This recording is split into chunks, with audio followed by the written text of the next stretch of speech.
అమరావతిలోనే R5 జోన్లు పట్టాలు పొందిన వారికి గుంటూరు, ఎన్టీఆర్ జిల్లాలలో స్థలాలు కేటాయిస్తామన్నారు మంత్రి నారాయణ.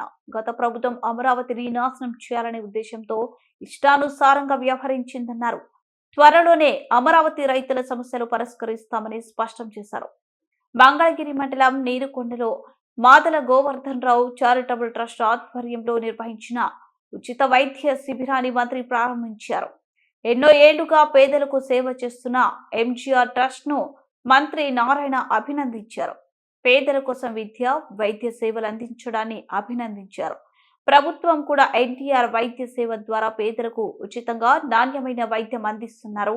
మంగళగిరిలో ఎయిమ్స్ ను గత టీడీపీ ప్రభుత్వంలోనే ఏర్పాటయ్యేలా చర్యలు తీసుకున్నామని, రాబోయే రోజుల్లో ప్రాఖ్యాత వైద్య సంస్థలు అమరావతికి వచ్చేలా చర్యలు తీసుకుంటామన్నారు మంత్రి.